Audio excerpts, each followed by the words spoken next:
Okay, good morning, fellow learners.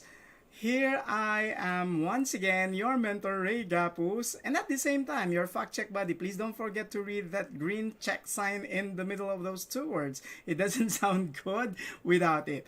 I'm your fact check buddy, and I'm here once again to share with you my insights on how to study the NCLEX, specifically acing one of the most feared type of questions, and that's they call it SATA. Actually, it's called multiple choice with multiple response questions. Okay, so at this point in time, if you have yet to print your handouts, please print it so that at least you have a guide. And those who have yet to receive theirs, maybe you did not register for the session, you need to register through our link so that you will be given the PDF file for this class. So pleasant good morning, and for those who are dreaming to pass the NCLEX-RN one day, joining us would definitely ensure that you're gonna turn your great dream to reality.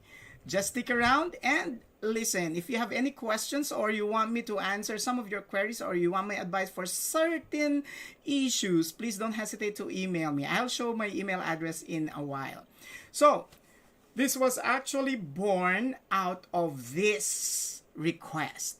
Somebody commented on our Facebook page, Gapuz Mentors. New subscriber here, Jabberwocky Nurse. I want to see SATA practice test, please. Okay, since he's a new subscriber, maybe he has yet to scroll down our sets of videos.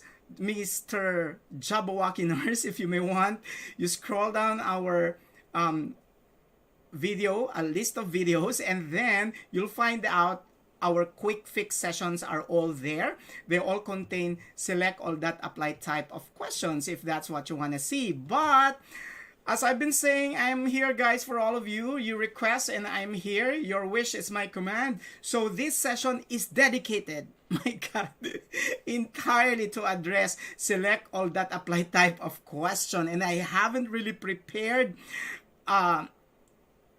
a session as tedious as I prepared for this. I've been lacking sleep for a couple of days already just to come up with something I know would be useful for you to be able to pass your test. So here we go.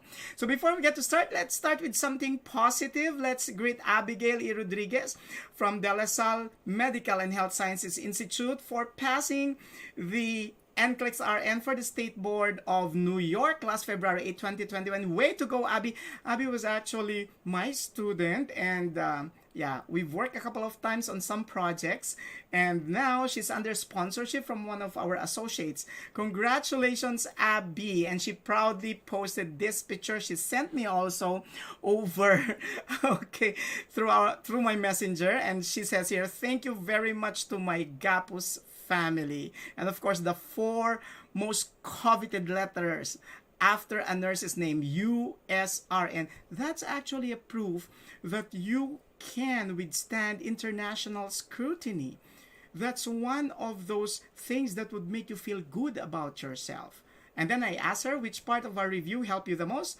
She says, thank you very much, Sir Ray. I would love to visit you soon. Yeah, remember, we spent a few meetings in my home when we were working on certain projects, Abby, during your college days, okay? For me, yung intensive review po for the last few days. And also, Sir, 311 na book. As I've been telling you guys, NCLEX 311 is the way to go if you want to pass your NCLEX exam.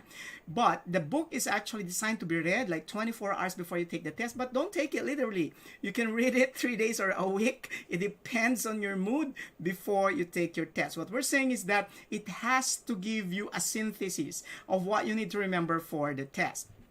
Before we get to start today, I'd like to ask you to join me, my group, us in this mission. Our goal is to provide free NCLEX-RN application and review to 100 nurses. To help us achieve this, just watch and finish the ads in our videos. That's all I ask of you, and thank you very much for doing that for me and for all that the scholars that we are supporting at this point in time. So, this is what I'm trying to tell you guys a while. Send me your questions through this email, mentor.raygapuz@gmail.com. There are several of you who are asking for my advice. Someone who said they're already more than 50 years old and they want to take the NCLEX. Age is just a number. It's always nice to begin working for that great American dream. And she was asking if it's okay because she read from an advertisement that they're only accepting rather applicants who are not more than 50 years old. Well, that's just one ad. It doesn't speak, it doesn't give you the entire or the whole picture of the industry we're in. In America, ageism is not an issue. Okay? So you can always work as an RN if you are qualified. Okay? And for those of you who have yet to register to receive the handouts, please do check on our Facebook page. That's NCLEX-RN, HAAD-RN, DHA, and Prometric nurses. Okay, that's my official Facebook page where I interact with most of the students. Please feel free also to subscribe to our YouTube channel, Gapuz Mentors, and I'd like to see you there. Okay, so let's begin. This is the most awaited part of this session, the quick fix. Now, what's actually a quick fix? A quick fix gives you an idea of what you need to focus on in the run-up to your test. Some would say, is it a form of cramming? Of course not. It is a focusing session because let's accept the fact that we are bombarded with a lot of information over the internet. We are given a lot of resources by our friends, and just skimming through it requires a lot of time and effort. So that's the reason why I'm here, your mentor and your fact check buddy, at the same time mentoring you, giving you a sense of focus, trying to shepherd you to your great dream, and I'm checking the facts for you guys so that it's gonna be off your head. Remember, if you're doing this alone by yourself without all the resources and the experience you need, that's a tough act to do. So this is my passion. I'm a test preparations coach for the NCLEX-RN for more than 25 years. And I've been doing test preparations coaching around the world. Okay? And of course, the good thing about what I do, people say thank you, even if I haven't met them personally. Let's begin our day with, this time, bonus tips. I know these are what you're waiting for me, right? So let's give it to those who are waiting for this, especially those who are preparing for the test. At this time of the year, they're taking the test. They're not spending their summer going to the beach, but they're preparing for the NCLEX. I feel for you guys. Okay, sometimes we need to give up to move up. Okay, so we just have to sacrifice our time at this point. Once you get those most coveted four-letter words after your name, everything becomes easy. You'll be one, maybe you'll be one of those eventually in the future would invite me to your home and say, Sergey, I want to see you and have dinner in my home. Okay, so let's move on. Ready? If you are ready, I'm ready too. Okay, so let's begin. Here's a sample question. A client is scheduled for a carotid artery duplex scan. Which statements of the patient indicates correct understanding of the procedure? Now, this question requires you to have a knowledge, not just superficial one, but in-depth knowledge about a specific procedure and what does it entail. Now, you can actually get from context clues from the keywords. Carotid artery, it's something to do with your carotid artery, okay, on the neck area.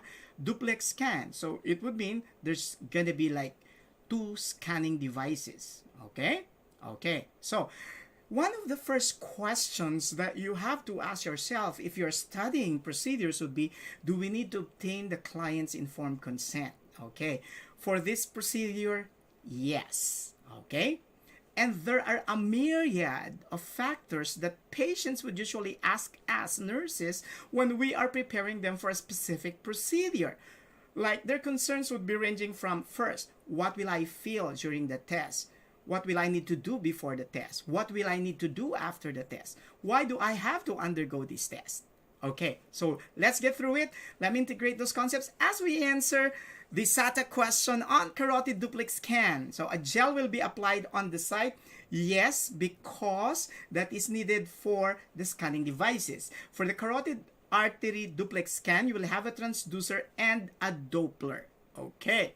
Next, I will feel minimal pain. This is actually very tricky, class, because pain is a subjective experience. It depends on the person experiencing it. But theoretically speaking, your carotid artery duplex scan is a painless procedure. Okay? In other words, when the patient says there's going to be pain, that requires a need for further instruction. Okay? So it doesn't reflect correct understanding. Sorry. So we put an X to that question. Sorry for that. Okay, next. I will need to drink more fluids after the procedure. This is not needed after the procedure, as a contrast medium is not usually used. Okay, so once again, sorry for that. Okay, let's move on.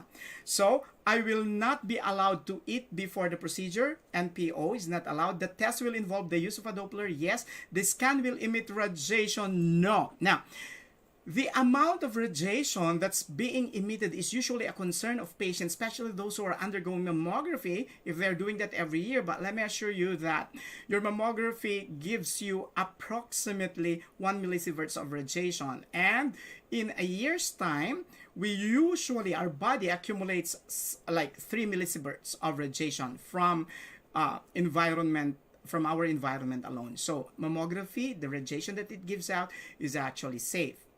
Now, compare that to the radiation being absorbed by the body when you're, for example, having thallium scan. Okay? So that's what's the difference, where the difference lies. In thallium scan, the radiation that is given to your body is thrice. It could be twice or thrice as the normal amount of radiation that is allotted for your body to absorb per year. So which is more dangerous? Is it mammography or a thallium scan? Definitely the radiation of thallium scan would be greater. Okay, so the answers would be gel will be applied on the site and the test will involve the use of a Doppler. Remember, your carotid artery duplex scan is a painless procedure. Way to go. Okay, now here's another one. A client with chronic venous insufficiency is on the intermittent pneumatic compression device of the lower extremities. Which of the following statements are true? Now, this is one way of looking at select all that apply questions so that you don't get intimidated when you get to see a lot of this. Probably you could get like 15, 20, or 30 SATA type of questions, and if you're answering just like 75 items, that's a lot, because it tells us that approximately half or more than half of your items would be dealing with SATA. And SATA type of question is actually requiring you to know more than the superficial details of a specific test, condition, disease, or situation. Okay? So what is important here is you have to know how to deconstruct the question properly. So let's begin. Which of the following statements are true? Okay. So the way to do this is to just ask yourself whether the statement is true or false. It is indicated for venous insufficiency. You have a context clue here. You have a patient with chronic venous insufficiency, so this is a correct response. It reduces the chances of deep vein thrombosis. Yes, that is also true. This time, it can promote soft tissue healing in fractures. There are still studies, but these are not yet definitive, so we put an X. It can relieve restless leg syndrome. Once again, restless leg syndrome or akathisia is characterized by those patients who are unable to sleep at night. This could be associated with patients having varicose veins or patients taking, it's actually an adverse effect of your antacids. And these are the patient who keeps on walking and walking and walking at night. They have the need to move around. Now, restless leg syndrome or akathisia is also an adverse effect of your antipsychotics. Patients taking antipsychotics would usually say, I feel as if I have ants in my pants. I have the need to keep on moving. I have the need to keep on pacing. Okay? They literally are restless. Okay, so that's restless leg syndrome. And your pneumatic compression device, even if there are studies trying to figure out if it helps, they are not yet definitive, so we put an X. And of course, it is indicated for peripheral arterial occlusive disease. Your intermittent pneumatic compression device is primarily indicated for venous insufficiency. There are studies, however, that are trying to figure out if it could also work for peripheral arterial occlusive disease, but as of now, it's not yet definitive. So where to go? The answers would be just 1 and 2. This is what's difficult with SADA. Sometimes, if you are not so informed about the condition, you cannot work based on your gut feel. Because for you to be able to use your gut feel as a test-taking strategy, okay, you have to read the procedure yourself. You have to know the procedure yourself, okay? So the key, therefore, is that when you read through from the purposes to the preparations to the post-procedure precautionary measures, including complications, specifically identifying it and reporting when it occurs. Okay. Now, here we go. One of those specific concepts that you need to study for your test would be safety issues. And when you say safety issues, it cuts through the different stages of development, meaning from womb to tomb. Okay? So that's the depth as well as the breadth, okay, of the things that you have to read about safety issues. That's the reason why I'm here. I'm trying to direct your attention and your focus to just the essential things. And I just hope, because I know this is a labor of love, really. It took me like 3 sleepless nights trying to figure things out, how to make this session good for those who are taking the test this month. Okay? So this is done out of my love for all of you guys. I know I would not have been here without all of you. I've been a test preparations coach for more than 25 years. And this industry has given me so much. My way of giving back is to assist and shepherd the next generation of nurses to be able to attain their great American dream. And if you want to be like me, I would be glad to mentor you how to do the functional concepts method, which is my innovation, and you can run it yourself. Okay, so send me an email through my email if you're interested to do that. After you pass the NCLEX, I would be glad to and happy to assist you. Okay, so let's move on. One of those things that you have to know when you're answering questions on safety issues is that take a look at the age and focus on what could be an issue that threatens the safety of a client within this age group. So let's begin with question number 1. The infant who is less than 20 pounds, who is placed on a rear-facing baby seat at the back center seat of a car. Okay, the question is about being most prone to accident. Now remember, the infant car seat should be located at the back center seat for the safety of the baby. Never beside the driver. It should be at the back center seat. Question: should it be rear facing, meaning facing the back of the car, or should it be forward facing? Initially, that decision depends on the weight of the baby. If the baby is less than 22 pounds, we have here less than 20 pounds, therefore the baby's car seat should be rear facing. So it should be facing the back of the car. Excellent. Now the question, we put a check, okay? Sorry, we put an X because the child is not prone to accident. Remember, it's the reverse. So when do we put the car seat forward or front facing? Once again, you have to check this time the weight and the height. Remember the 48-48 rule. So if the baby's weight is from 20 to 48 pounds and the baby is approximately 48 inches tall, then you need now to put the infant car seat in a front facing or forward facing position. Okay? So once again, this time it's a weight and the height. 48-48 rule. Okay? 20 to 48 pounds body weight. So forward facing, below 20 rear facing. Okay? Now, what about when the child is already more than 48 pounds, and more than 48 inches. Some literatures would even say that if a child is already more than 40 inches tall, they already use a booster seat instead. Okay?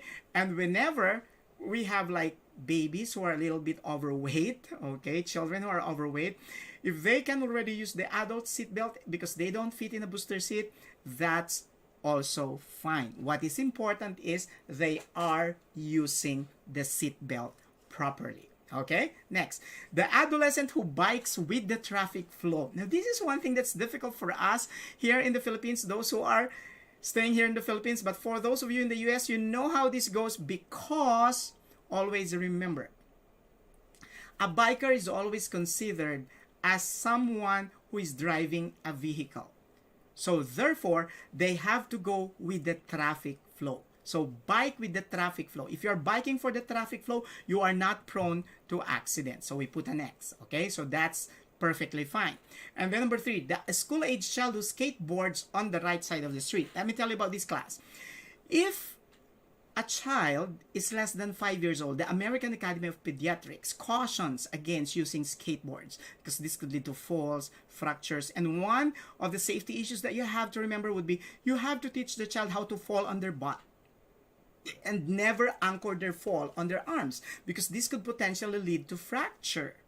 Okay, so what is important is you teach the child how to fall on their butt, and they are supposed to be wearing their safety gears like helmets, okay, and protectors for the joints like the elbows and the knees. Okay, so the question now is, what do we consider the skateboarding child? Are they considered as pedestrians, or are they considered as vehicular drivers? Okay, primarily they are considered as pedestrians.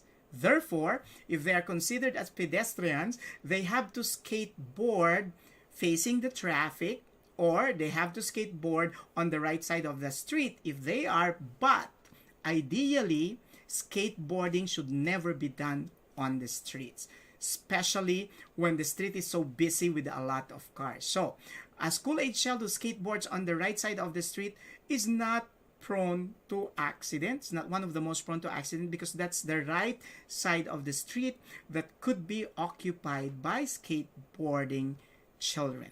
Okay? But ideally, when the street is busy, skateboarding should not be done. Okay. Now, an elderly on a propranolol. Now, one of the dangers as we grow old is that one of the indications that you're getting older is that if initially you are just taking vitamin C and all of a sudden you're given an antihypertensive, and all of a sudden you are given medications for your blood sugar and all those additional medications. So if you're having more and more drugs with you, that simply means you're getting older. So when you say propranolol, okay, it's a beta blocker. It has a potential to decrease the blood pressure. It causes decrease in blood pressure, actually, not a potential. And then it is a potential to cause dizziness. That's the reason why an elderly client on propranolol could be at the risk for fall. So it's very important to initially tell them to lie down in bed after taking the medication, and then sit up first, dangle the legs, because this could potentially address orthostatic hypotension, and then slowly stand up with assistance. Or better yet, instruct them to press on the call bell if they would need assistance going to the restroom. So yes, we put a check. Okay, an adult male with decreased visual acuity, it could be related to diabetic retinopathy, it could be related to cataract, it could be related to glaucoma. When you have decreased visual acuity, of course, you are prone to accidents. And a middle-aged female with unsteady gait. Unsteady gait could be found in clients with multiple sclerosis, with Parkinson's disease, with Huntington's chorea. So once again, yes, this patient is prone to accidents. Excellent. So that's the way to go. The answers are 1, 2, 3, 4, 5. The answers are 4, 5, and 6. And you have to put an X for 1, 2, and 3. Okay. Now, let me just read through you a message I received saying thank you. It came from Audrey. Hello, magandang morning. Yes naman, Dr. Ray, received na po yung NCLEX-311 book and reminder sheets. Wow, thank you po ng marami. God bless po, more power to you. We love you, Dr. Ray. Isang mahigpit na virtual hug. Stay safe po. So in essence, those who are participating and who don't understand Filipino language, Audrey's just saying thank you because she received her prize book. Okay, and today we're also giving away books as prizes, and you have to wait until I ask that question. Okay, and for each question we're going to get 5 winners for those who give a correct answer to the question which I'm going to ask you. Well, you have to wait when I ask the question. It will be shipped to you through a courier service. Okay, so you will know that you're a winner. You will receive an email from us. Okay, and our program planning staff will be asking you your details, specifically the address, because it's going to be delivered right to your doorstep. However, if you reside anywhere in the world, like some of our winners, please do give us a Philippine address where we can send your books. Or if you want to donate your books because you're not a citizen of the Philippines, you want to donate your books to a Filipino instead, please feel free to send us the address and we'll do so for you. So way to go. There's something that you have to look forward to. When I ask the questions, you have the opportunity to get copies of my learning tool packages. Okay, so this is your NCLEX 311, the 24-hour guide for passing the NCLEX-RN. And this is the Philippine edition of my international book, which is entitled NCLEX-RN in a Flash. I received an email asking me they're looking for NCLEX 311 in Barnes and Nobles. It's not actually in Barnes and Nobles. What you have in Barnes and Nobles is NCLEX-RN in a Flash. You can also check out Amazon for that. Now, here is a feedback coming from a good Samaritan who passed the NCLEX, and he says, these pages have the same thought in the questions in my exam as they have been written in the book. And you see, the person enumerated which page you need to remember, like page 1, you need to study the question, page 7, question instead, it's ineffective. So it's the reverse of what we have there. Page 10, questions, moving on to page 232. I'm showing you this, guys, just to tell you that I've been receiving a lot of good feedback about the book. Thank you very much for those who are sending this type of feedback. I know this will work for those who are preparing for the NCLEX this month. Check on these pages, okay? And please pay particular attention, not just on the questions. More importantly, read through all the details in the book. So for those of you who are wishing to be a winner today, stay tuned, stick around, and wait for me to ask that magic question with a golden answer required for you to get a copy of my book. Okay, so this is one of the testimonials that I received coming from a student way back. So it's Reynold Bisquera. He posted this on my Facebook, the best review center for nurses in the whole universe. Of course, I'm just one of those working for the dreams of nurses, and I'm so glad that you appreciated it, Reynold. Thank you very much. I took my review here for NCLEX and passed it on my first attempt. Gapuz review will equip you with all the techniques and strategies in order for you to come up with the correct answer. The Gapuz NCLEX-RN in a Flash. This is the book in Barnes and Nobles. Okay, bookstore was once tagged at Barnes and Noble bookstore in the US as bestseller. I'm a proud Gapuz baby. Thank you so much, Reynold. I almost fell off my seat for the kind words because I know it's coming from your heart. Thank you for all the great feedback you have been giving to our program and to the Ray A. Gapuz review system. So remember, it's a Ray A. Gapuz review system. Okay. Oh, wow. Why is my reaction like this for all those great feedback and nice words you're sending to me, guys? Because, you know, for somebody who started so small, more than 25 years ago, I attempted to write my first book. And this is how it looked. Very Jurassic, right? It was mimeograph, it was soft bound, it was done in the province, and I remember it's my mom, my father, and my aunt and my uncle who were sorting out the papers and sending it so that we could at least cut on the cost and sending it for the book binder so that we just pay for the binding service. That's how we started. It's more than 25 years ago to this. And then I wrote Mosby's Essential Concepts for the Philippine Nurse Licensure Exam, the first Filipino authored nursing review book from the world's #1 publisher, Mosby Elsevier. It won in the International Book Awards. And that's when I went to New York, okay, to receive my certificate, okay. Author, Mosby's Essential Concepts for the Philippine Nurse Licensure Exam, winner, Health and Medical Reference. That's internationalbookawards.com. So thank you very much for that kind of recognition, starting from this book to this. This is what I'm trying to tell you guys. When you have a dream, just start doing something. If you fail along the way, don't mind it. Failure is not the opposite of success. It is part of your success. And remember this, your success will come at the most appropriate time when you can best appreciate it. Sometimes God's gift along the way may not come in gift-wrapped forms. It could come in the form of challenges, problems, trials. The way to go, just proceed. Just never stop. Do what you have to do with your eyes, your mind, and your heart. Focus on that goal. And eventually, one day, you'll achieve it. Okay?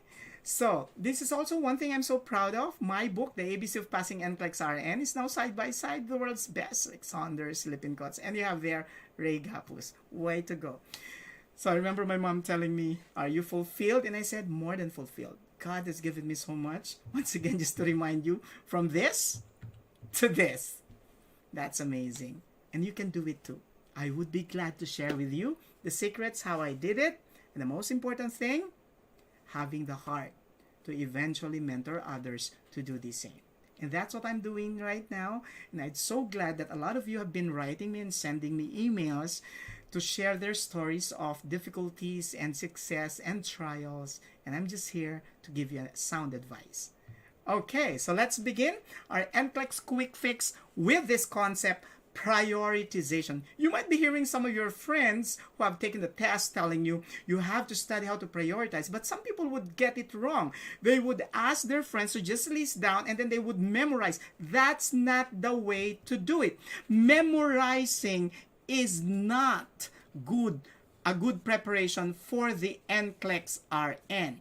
A good preparation for the NCLEX-RN should be one that allows you to reflect on the facts that you are reading. Like when you're reading, you ask yourself, how could this be reflected in the questions for the test? Or if I'm given this concept in my test, how would the question look like?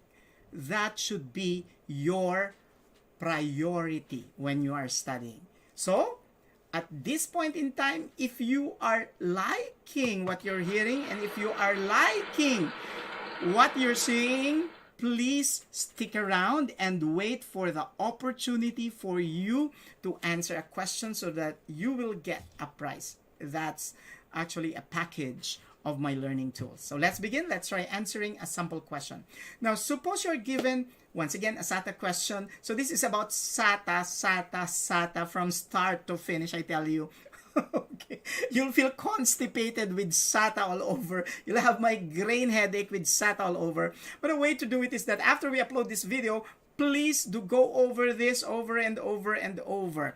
If you may want to request me to create a choice set of videos for you for your preparations, kindly do that by sending me a message on my email address, and I would gladly do that for you. I would give you a sense of direction on how to study for the test. Remember, I am doing this because this industry has been super good to me and it's my way of giving back. Okay? So here we go. Here's a sample question. Which of the following clients should the nurse consider as priorities for maintenance of a patent airway? Okay. Remember, this is a question that's asking you to apply the ABC principle. Okay? And when you're applying the ABC principle, you don't just say airway, breathing, circulation. Okay? Sometimes you need to read through, analyze, and reflect on each of the options of the question for you to figure out that what is being described is actually a problem related to the airway. So let's begin. A client who develops watery eyes after manually blowing air to a balloon. Okay, so shall we put a check or an X for this? Is it number 2, a client complaining of scratchy throat after eating kiwi? Number 3, a client who developed runny nose and is vigorously sneezing after having a mix of avocado, banana, and apple for dessert. Okay, a client who is feeling dizzy after a marathon, or a client who stutters while speaking, or a client complaining of genital pruritus after sexual intercourse. Now remember, these situations that are being described in each option actually represents conditions that could potentially be associated with problems of the airways. Now, the way to answer this type of question is through my method. It's called the Functional Concepts Method. It took me 3 years of studying in the US to perfect this method, and I'm sharing it with you guys because I want you to achieve your dream of someday attaching those most coveted 4 letters after your name, USRN. Okay? So clients suffering from bee sting, peanut allergy, allergy to antibiotics, and latex allergy can develop airway obstruction. So how do we connect this now? It could be that what we've read could be associated to any one of these. Okay? Like for example, how would you know that a person had latex allergy? Okay? Well, latex allergy could be manifested by pruritus in the area that's exposed to latex. And latex allergy is common to us, healthcare workers, those who had multiple surgeries, and those with meningocele. That's an NCLEX issue. So if you have a patient with myelomeningocele, please do assess them for possible latex allergy. And the question is, can these conditions lead to airway obstruction? Yes. So we'll apply that later on. So let's go over the question again. Which of the following clients should the nurse consider as priorities for maintenance of a patent airway? A client who develops watery eyes after manually blowing air to a balloon.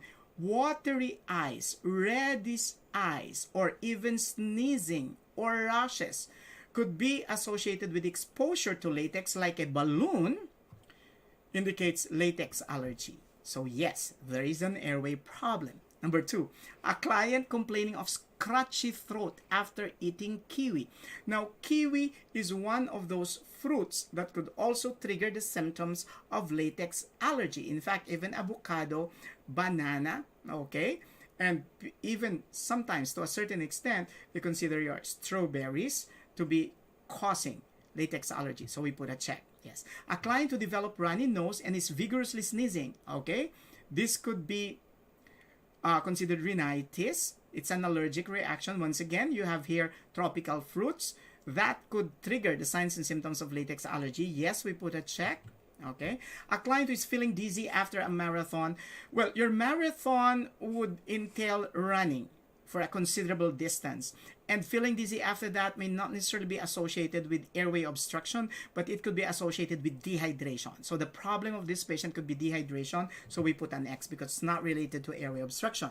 5, a client who stutters while speaking. Stuttering is a different problem. It's usually associated with the muscles that are necessary for clear speech. So it's not primarily associated with airway obstruction. So we put an X. Then, number 6, a client complaining of genital pruritus after sexual intercourse using a condom. Some of you might be asking, if this patient had condom allergy or latex allergy, could that result to airway obstruction? Why? Does that thing breathe on its own? Does it have its own airway? Of course not. However, the concept is when a patient is exposed to latex, the allergic reaction could become systemic that could potentially cause laryngeal edema and may eventually obstruct the airway. So we're not saying that the allergic reaction is just confined to the genitals of the person. So don't think silly things like, does that have an airway of its own? Does it have a life of its own? Of course it does. Okay. And it reacts on its own too. Well, I'm not a proper authority to be sharing that to you, but you can ask anyone and they tell you why. Okay, so yes, it could potentially lead to airway obstruction. So remember that latex allergy is the only contraindication to the use of condoms. Okay, so let's move on. Way to go. Now, diseases that may cause airway obstruction includes the following. Okay, asthma. Okay, let's first deal with ACE, okay, asthma, COPD, chronic bronchitis, and emphysema. Now, sometimes these three occur together. So, asthma, chronic bronchitis, emphysema, and then they make up COPD, chronic obstructive pulmonary disease, which is common in the elderly. Cystic fibrosis is actually a genetically transmitted condition. It's transmitted through autosomal recessive pattern, and your cystic fibrosis affects two systems mainly. Okay, there's going to be the production of viscous mucus that affects the respiratory system, so the child will have coughing, and eventually when there's obstruction, difficulty of breathing. Okay, for the gastrointestinal tract, because of the thickened mucus, gastric acids and enzymes are not secreted. So eventually the child would have foul, smelly, bulky stool. That's your steatorrhea. And that's the reason why the child is usually given your pancreatic enzyme to promote digestion of fats. You would know that it's effective when the stool normalizes. It's no longer foul smelling, it's no longer bulky. Now, sometimes your cystic fibrosis could also affect the ability of the child to procreate. Okay, so there is a potential that it may affect fertility. So, to whom would we refer a patient with cystic fibrosis? Well, you need a geneticist. It's genetically transmitted. The parent should go out to geneticist. Okay. The second is that, of course, you need a registered dietitian. You need to modify the diet. You need a respiratory therapist for the airway obstruction, and you need, okay, specialist that deals with the reproductive problem, the potential reproductive problem of the patient with cystic fibrosis. Now, since it's autosomal recessive, the parents must be both carriers, such that some of their children will carry 25% risk of having the disease and 50% risk for having the trait. Okay, so let's move on. Remember your ACE, diseases that may cause airway obstruction: asthma, cystic fibrosis, COPD, chronic bronchitis, the 3 C's, and emphysema. Okay, so let's move on. Here we go. Which of the following are manifestations of airway obstruction? So, bluish colored skin. You see how layman the item is? Sometimes you are fond of saying this is cyanosis, but the test on the NCLEX would usually laymanize those medical terms. So don't be so preoccupied about mastering those medical terms. What's important is to reflect on them, know how lay people would describe these terms. So bluish discoloration of the skin, yes. High-pitched breathing. Now sometimes this occurs as high-pitched wheezing. This could be associated with partial airway obstruction. So it's still a manifestation of airway obstruction, yes. Okay. Moist cough is associated with pulmonary edema, not necessarily airway obstruction. It could be associated with congestion in the pulmonary system. So we put an X. Neck vein distension could also be associated with congestion. Okay, not necessarily airway obstruction. So we put an X. Pallor. Now this is how you have to think about it, colleagues. When you have, okay, two skin colors and you already have put a check mark on the other one, chances are the other skin color may not need to be included.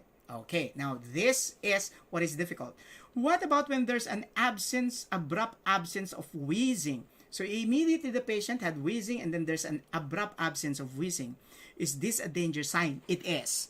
So if this occurs in a patient with asthma, the abrupt absence of wheezing means that from partial obstruction, it has now progressed to full obstruction of the airway. So yes, we need to put a check mark. Okay, so the answers are bluish colored skin, high-pitched breathing, abrupt absence of wheezing. These manifestations are indicative of airway obstruction. So therefore, what should be your priority nursing diagnosis? What if, as I've been saying in our previous QuickFix classes, you always have to ask yourself, what if? The question is about nursing diagnosis. You have a patient with high-pitched breathing, bluish-colored skin, and all of a sudden there's an abrupt absence of wheezing. What should be your nursing diagnosis? Is it ineffective airway clearance or altered breathing pattern? In altered breathing pattern, usually it's the muscles necessary for breathing that are affected. Like for example, in clients with myasthenia gravis, when you have muscle weakness, in multiple sclerosis, in amyotrophic lateral sclerosis, when you have weakness of the muscles, then you have altered breathing patterns or ineffective breathing patterns. But when the problem is within the airway, the most appropriate nursing diagnosis would be ineffective airway clearance because the patient is having obstruction. That's the difference. And the question now would be, what would be your basis for your expected outcome after treatment of the patient or after implementation of interventions? You will have to look at the oxygen saturation of the patient. If the oxygen saturation is from 94 to 98%, that means to say that the patient is recovering very well. Okay? However, if the patient's oxygen saturation falls below 85, that could be critical. Now, if the patient's oxygen saturation is at the level of 90, okay, this could be considered normal even if it's below 94 to 98 if the patient has COPD. So an oxygen saturation of about 90 in a client with COPD may not necessarily be a cause for alarm. Okay, so now you're understanding the concept properly.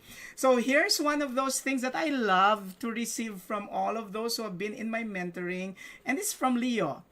Okay, he says, Sir, RA's mentoring is exceptional. Thank you. The way he organizes concepts provides an effective framework in answering both familiar and unfamiliar topics. That's what functional concepts is all about.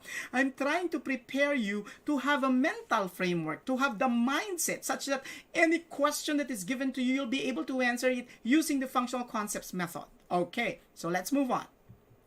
So those of you who are liking what they have been hearing and seeing at the moment, I'd like to invite you to come over and please do hit the subscribe and bell notification buttons for our YouTube channel, Gapuz Mentors, where we do video tutorials, review, and coaching.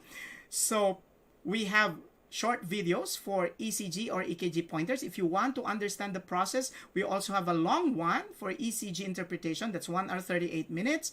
So we cater to your needs, okay? So if you have limited time and if you may want to just focus on the pointers on a specific topic, we have short videos for you. If you want to understand the entire process of a specific topic or concept, we also have that. So please do hit subscribe and don't forget also to share. You can share this. I'm giving you the leeway to share all of this to your friends. What is good with our channel is if you want to have a copy of the lectures in PDF files, the slides, you can have it by sending us an email. That's all we ask of you. And of course, don't forget to please finish the ads for us to be able to sustain the scholarships and sponsorships which we have been giving to our colleagues. Excellent. And these are the words of thanks that we have received so far. Leila and Zizi, thank you so much, sir. You are a big help to us. And wow, Leila and Zizi actually like prioritizing delegation in pharmacology. That's QuickFix number 14. So if you think you are weak in absorbing concepts about drugs, okay, or procedures related to drugs, QuickFix session 14 is the way to go. And here, Crizel Pizarro, I learned a lot from you, sir. Thanks for the help. And she also, like QuickFix number 14, prioritizing delegation pharmacology. Right now, we have prioritizing delegation and SATA galore. Okay. Thank you, Mentor Ray from ICL Sagalam. Okay. And she liked NCLEX-RN QuickFix session number 13, tips on prioritizing. Thank you so much, guys, for sending me all your positive feedback about what we're doing. This is what inspires me to keep on doing what I am doing. I will not stop until all of us here in the Philippines have passed our NCLEX-RN and ready to go and practice our profession somewhere else so that we can have a better life. Okay, so let's move on now to the second concept for QuickFix number 17, and we talk about delegation. The first question that a nurse would usually ask oneself would be, what can I delegate? And sometimes they laugh to themselves because some people, they base it on their experience, and when they think of their charge nurse, the charge nurse always delegates everything to the staff nurses. And the charge nurse would just go to the mess room, drink coffee, and eat, and then engage in gossiping afterwards. Well, no offense, mentor colleagues, but I'm just trying to share something that's real, some things that we get to see with our workmates. I was once in that situation too, and sometimes when you just feel that everything is up on your shoulders, everything is delegated on you, and then you would end up asking yourself, is this the reason why I am here? Is this really the kind of thing I want to do for the rest of my life? Is this really what defines nursing? Okay? I tell you guys, always think about this. When you get those two-letter words after your name, RN, okay? That should never mean rejected nurse. It should mean rich na. Okay. So you'll be rich na, okay, after you add US to your RN. So, okay, USRN, you surely will be rich na. Okay, that's how you should think about having those letters after your names. Okay, so I'm just here to guide you. Let's proceed. Here we go.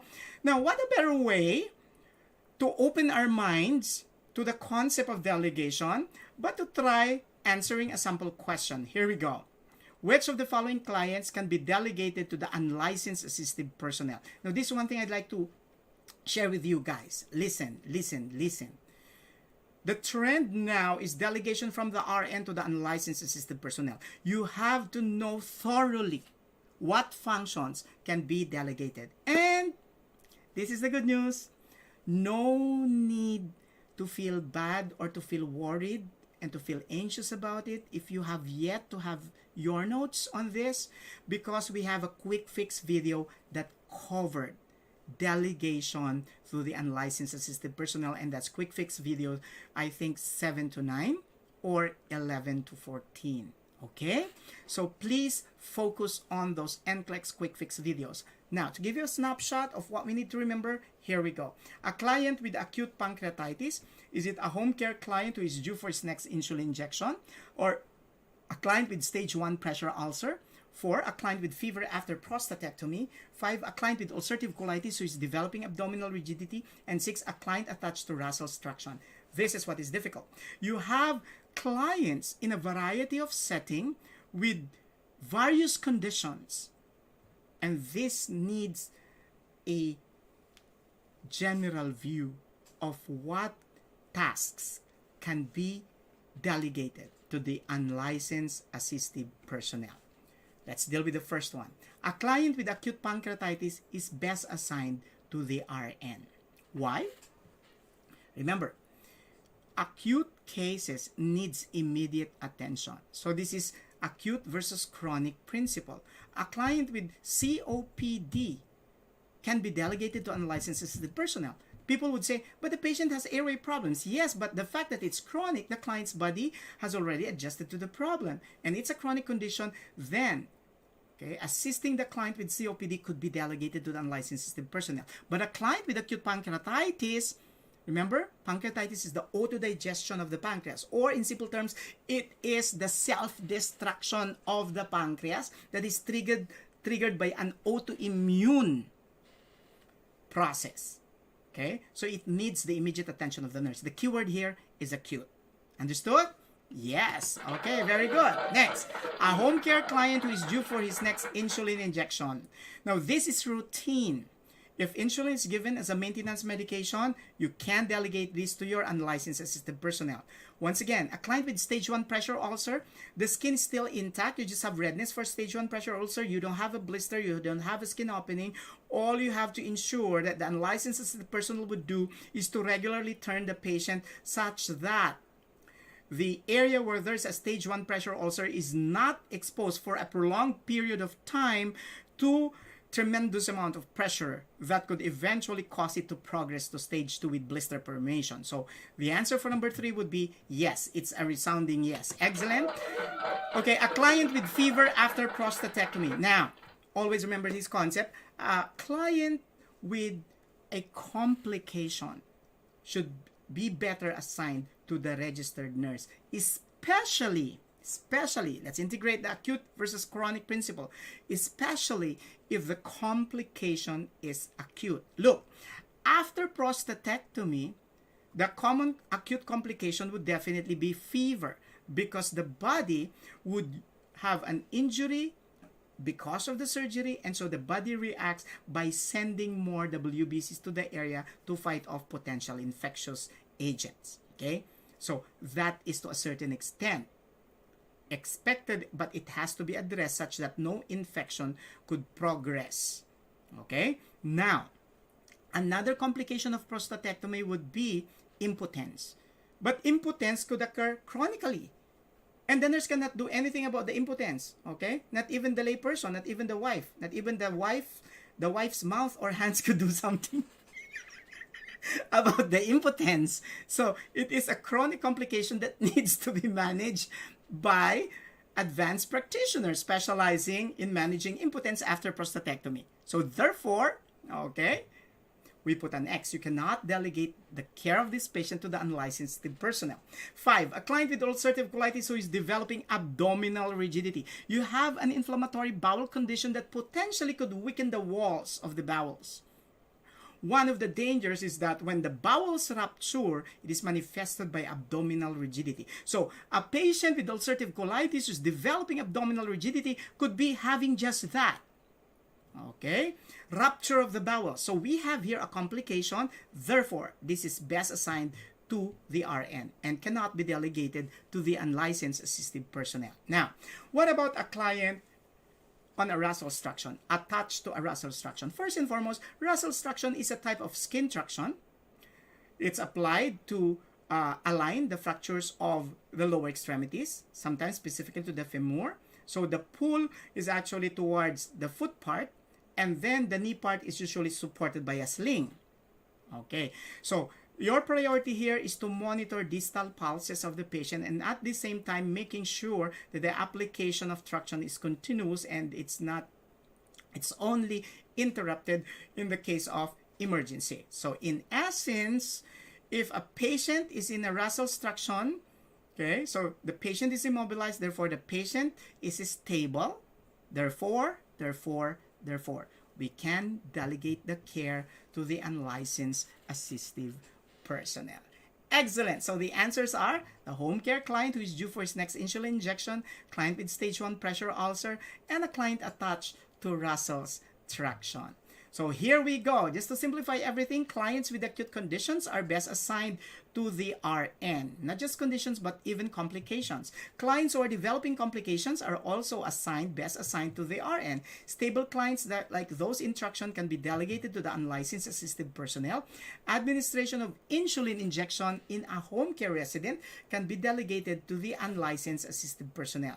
And care of a client with stage 1 pressure injury can be delegated to the unlicensed assistive personnel. Topical administration of medication can also be delegated to the unlicensed assistive personnel, and make sure that they are trained to this specific task. Now, topical administration of medication would simply mean the administration of patches, the administration of ointments, the administration of, for example, eye drops, okay, in clients with glaucoma. Those can be delegated, okay? Now, for those of you who may want to have a thorough discussion of delegation and differentiating it with assignment, we have a video on that. It's a 20-minute video. Please do subscribe and visit our YouTube channel, Gapuz Mentors, where you get latest videos for the NCLEX, the NLE, the HAAD, the Prometric, the DHA, name it. We have it there. Okay. So, what about if you are already so comfortably seated when you're taking the test and all of a sudden a question such as this that covers your Alport syndrome pops out of your screen? What would be your reaction? Are you going to be surprised or are you going to just laugh it off? Remember, one way of increasing oxygen in our brain is to laugh. So if you are having difficulty answering questions on the test and you don't know the answer, just laugh. So if you get to sit beside a person who's taking the NCLEX also, and that person is laughing and laughing, that simply means that person is having a great difficulty answering questions and is trying to increase oxygen in the brain, right? Now, just to share with you a secret of how to develop that mindset, as well as how do you practice your mind and extract power to be able to answer the NCLEX questions? Well, there are three things that you have to remember, okay? Because the mind requires three important things, okay? The first one is actually coffee. Wow, you need a stimulant, okay? But if you are taking too much, like 1,000 milligrams of coffee a day, then you are prone to caffeine withdrawal syndrome, which could lead to headache, and eventually, it could potentially cause memory loss, as well as change in mood, like irritability, mood swings, okay? And this is not good. Such that, what I'm advocating is, if you are already fond of drinking coffee while you are preparing for your NCLEX, do not stop in the middle. Just continue until you take the test. Because otherwise, if you stop and caffeine withdrawal occurs, then you could have brain fogging, okay?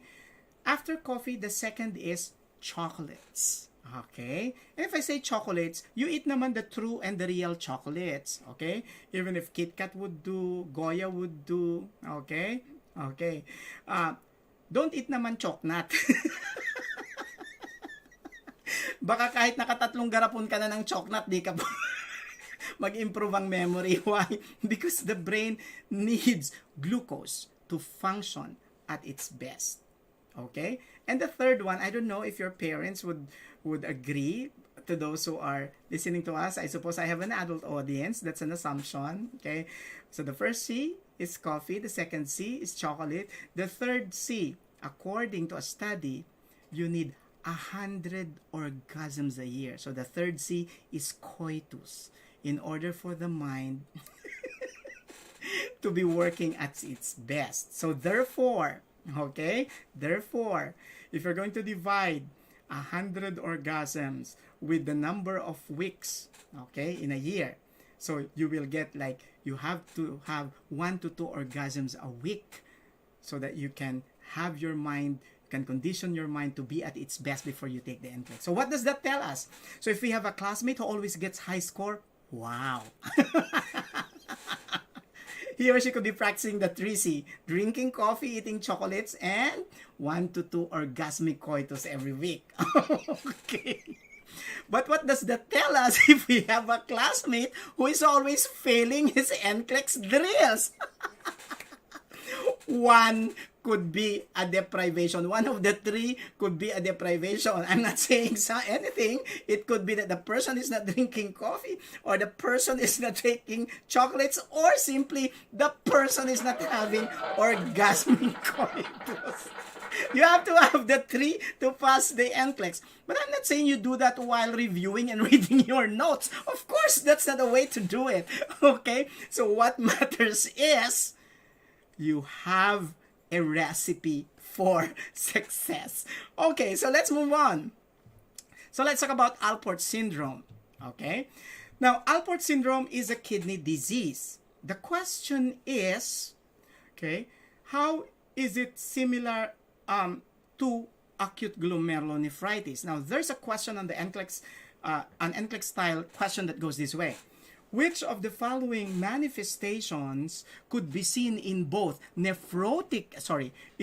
Alport syndrome and acute glomerulonephritis?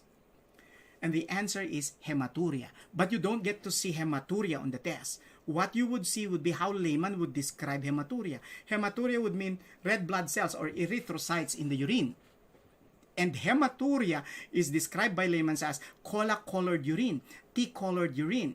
Okay? So, if your patient is having hematuria and you have a pediatric patient, think about what are the kidney diseases that could potentially manifest as hematuria. That's the way to deconstruct the question. But sir, when we are anxious and we were taking the NCLEX, we may not be able to do that. That's why I'm telling you now that's how you're supposed to do it.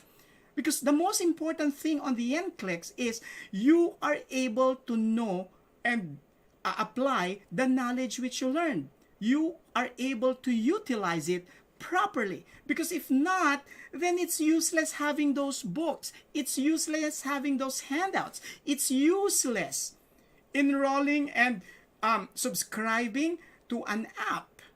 The most important thing is you need a preparation that gives you the mindset, that gives you the focus, the sense of direction on how to attack the question. That's the way to do it. Okay? You get me? Okay, let's move on. So, here we go. So, when you think of kidney diseases, we could either have nephritic syndrome, nephrotic syndrome, and asymptomatic renal disease.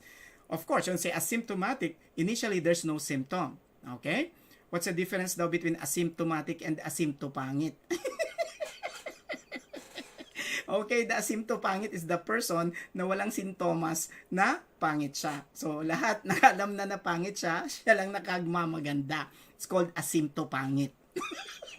For those of us, I just crack a joke in Filipino. Asymptopangit is actually a word that was toyed around, coming from the word pangit, meaning ugly. Asympto, no symptom. So asymptopangit means the person has no idea that he is or she is actually ugly. Okay, that's just a joke. But in the eyes of God, all of us are created in His image and likeness. Okay? So, way to go. May pambawi. Baka may magalit. Okay? Bato-bato sa langit, tamaan, wag magalit. Okay, let's move on. Let's differentiate nephritic syndrome from nephrotic syndrome to asymptomatic renal disease. Okay. When you say nephritic syndrome, this is inflammatory, and the inflammation could be triggered by an autoimmune reaction, or it could be caused by a genetically transmitted gene mutation, or it could be related to an infectious disease. Like, for example, if your patient has acute glomerulonephritis, chances are 2 weeks to 1 month before the patient is admitted, the patient may have had sore throat, impetigo, or scarlet fever. That's why, if a patient has acute glomerulonephritis, what assessment question should you ask the patient? What childhood illnesses did you have? Or if you are talking to the mother, what childhood illnesses did your child have before admission? Because that would tell us that the patient could be having nephritic syndrome. So, your acute glomerulonephritis, therefore, manifests nephritic syndrome. Okay? So, when you say nephritic syndrome, you have edema, hematuria, proteinuria, which is less than 3.5 grams per day, hypertension, and renal insufficiency. And these would usually be found in Alport syndrome and acute glomerulonephritis. So therefore, listen, colleagues, if you have that NCLEX style question again that would ask you which symptom could be present in both Alport syndrome and acute glomerulonephritis, then you can identify edema, hematuria, proteinuria, hypertension, and renal insufficiency. So, would it be possible that a complication of Alport and AGN could be renal failure? Yes, because of renal insufficiency could be one of the early stages of renal failure. Okay? Now, next. How do we differentiate nephritic from nephrotic syndrome? Nephrotic syndrome is non-inflammatory damage to the kidneys. So there's no inflammation, but there would be damage to the kidneys. And the damage could be caused by either idiopathic or unknown factors. It could be congenital. Some literatures are saying there could be congenital nephrotic syndrome, and some could mean this could be hereditary. So if you're going to compare nephritic and nephrotic syndrome, what causative factor is common in both? Both could be hereditary. The difference, nephritic syndrome is inflammatory, nephrotic syndrome, non-inflammatory. Now, let's move on.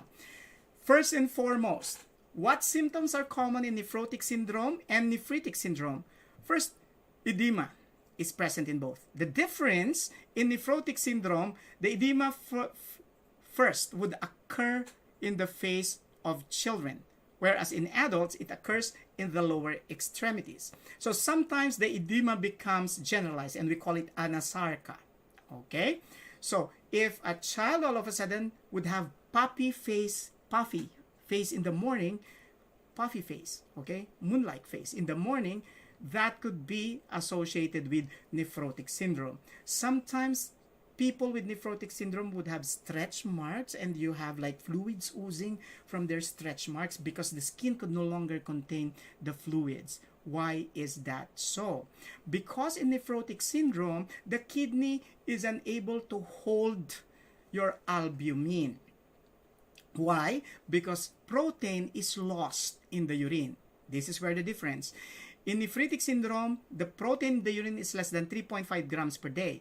In nephrotic syndrome, the protein in the urine is more than 3.5 grams per day. Now remember, the normal albumin level would be 3.5 to 5.5. You need a normal albumin level to keep your fluids intravascularly. If the albumin is lost, it's lost in the kidneys, okay, and eventually excreted in the urine, then the colloidosmotic pressure will not be maintained. Therefore, the patient will have edema. Now, question now. What if you will have a prioritizing question that would ask you, what would be the priority nursing diagnosis for a child with nephrotic syndrome? It could be risk for impaired skin integrity because their skin could be overstretched because of the edematous fluids. And this is what is also important for you to remember. In both conditions, hypertension could occur. However, in the past, when I was a student, I remember one of my teachers told me that in nephrotic syndrome, the blood pressure could fluctuate. So sometimes it could be normal, sometimes there could be hypotension, but this time studies have shown that hypertension could result. So can we therefore say that hypertension and hematuria could be both occurring in nephritic and nephrotic syndrome? Yes. The difference in nephrotic syndrome, the blood pressure would not just be high, but it could potentially fluctuate. Okay? Now, could we therefore say that hypertension and hematuria could be definitive of nephrotic and nephritic syndrome? No, you have to differentiate the two in terms of the cause of the kidney damage. If it is inflammatory, then you have nephritic syndrome. If it is non-inflammatory, then you have nephrotic syndrome. Okay? So, this condition, your nephrotic syndrome, could be present in patients who are suffering from diabetes mellitus. So, eventually, we expect that a client who is suffering from diabetes mellitus could be developing nephrotic syndrome. Okay, so that's one thing you have to know. Okay, so let's move on now. Now, what about asymptomatic renal diseases? Now, asymptomatic renal diseases are the chronic kidney conditions in which from stage 1 to stage 3, there will be no symptoms. However, when it reaches stage 4, the glomerular filtration rate could be less than 30 ml per hour. So there's going to be oliguria. That's an oliguric phase. And then it progresses to uremia, anemia, and end-stage renal disease. Now, why do clients with renal disease develop anemia? Because your erythropoietin-releasing factor is actually produced by the kidneys. So if the kidneys are no longer working normally, so your erythropoietin releasing factor, which stimulates the bone marrow to produce more red blood cells, would be decreased, and that could potentially lead to anemia. Now, how would you know that the patient from stage 4 is developing end-stage renal disease? When the patient would be having severe nausea and vomiting and pruritus on the skin and decreased level of consciousness. Why severe nausea and vomiting initially? Because remember that the kidneys are located retroperitoneally. It's behind the GIT, such that when the kidneys could no longer filter waste products, the waste product could diffuse into the GIT, triggering now the vomiting center in the brain. So that's the reason why patients with renal disease who exhibit severe nausea and vomiting needs to be reported, because they could be developing end-stage renal disease. That's also the reason why clients with renal disease who are having very low hemoglobin, the normal hemoglobin for females would be 12 to 14. For males, it's going to be 14 to 18. So if they have low hemoglobin, then that's the time that you have to assess the patient for signs and symptoms of anemia. Okay, so let's move on. So nausea, anorexia, vomiting, diarrhea, restless leg, peripheral neuropathy, pruritus, as well as erectile dysfunction could be complications of renal diseases. Now, how do we diagnose the presence of kidney impairment? It's actually based on the Rifle criteria. You are considered at risk if your creatinine is increased and you have decreased urine output for 6 hours. You are considered having acute kidney injury if your creatinine is increased, it doubles than the normal, and you have a decreased urine output for 12 hours. You are considered to be having renal failure when your creatinine is 3 times the normal, and then you have anuria, absence of urine for 24 hours. And then you could be on stage 4, that's loss of renal function, and that's when you have the symptoms for more than 4 weeks. After that, okay, the patient goes into your end-stage kidney disease or end-stage renal disease that affects the GI. So you have nausea, vomiting, anorexia. You have decreased level of consciousness and sleep problems affecting the central nervous system. The renal system, you have decreased urine output and edema. Cardiovascular and musculoskeletal system, the patient's BP would be high, and then there's going to be muscle twitching and cramps. The respiratory system, because of fluid retention, because the kidneys are no longer able to excrete excess fluids, patient would have shortness of breath and chest pain. And for the skin, there's going to be itching and pruritus. And for the blood, there's going to be decreased red blood cells leading to anemia. Having all those knowledge that we have learned now, we now are more confident to answer a sample question. Here we go. Which of the following statements about Alport syndrome are true?